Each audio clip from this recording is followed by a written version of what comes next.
ముంగీస మరియు రైతు భార్య. ఒకప్పుడు ఒక ఊరిలో ఒక రైతు మరియు అతని భార్య నివసించేవారు. వారికి కొత్తగా పుట్టిన కుమారుడు ఉన్నాడు.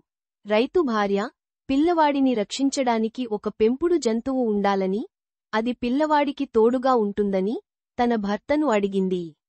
వారు కొద్దిసేపు మాట్లాడుకొని, ముంగీస మీద నిర్ణయం తీసుకున్నారు. కాబట్టి, వారు ఒక ముంగీసను తెచ్చుకొని పెంచుకోవడం మొదలుపెట్టారు. కొన్ని నెలల తరువాత, ఒకరోజు రైతు మరియు అతని భార్య పిల్లవాడిని ఇంట్లో వదిలి ఇంటి నుండి మార్కెట్కు వెళ్లాలని అనుకున్నారు. వారు వెళ్ళినప్పుడు పిల్లవాడిని ముంగీస చూసుకుంటుందని రైతు అనుకున్నాడు. దాంతో వారు ముంగీసను మరియు పిల్లవాడిని ఇంట్లో వదిలి మార్కెట్కు వెళ్లారు. కొంత సమయం తరువాత రైతు భార్య ముందుగా ఇంటికి తిరిగి వచ్చినప్పుడు ముంగీస నోటికి రక్తం ఉండటం చూసి, ముంగీస పిల్లవాడిని చంపినట్లు ఆమె ఊహించుకుంది. కోపంతో ఆమె వెంటనే ముంగీస మీద ఒక పెట్టె విసిరేసింది. ముంగీస తీవ్రంగా గాయపడింది. ఆ తర్వాత ఆమె తన పిల్లవాడికి ఏమి జరిగిందో చూడటానికి లోపలికి వెళ్ళింది.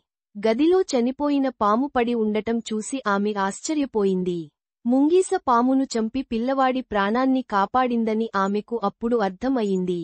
ఆమె తన పొరపాటును గ్రహించి గది నుండి బయటకు వెళ్లి చూస్తే నేలమీద ముంగీస చనిపోయి ఉంది. ఆమె తన తొందరపాటు నిర్ణయంలో చేసిన పనికి చాలా ఏడ్చింది.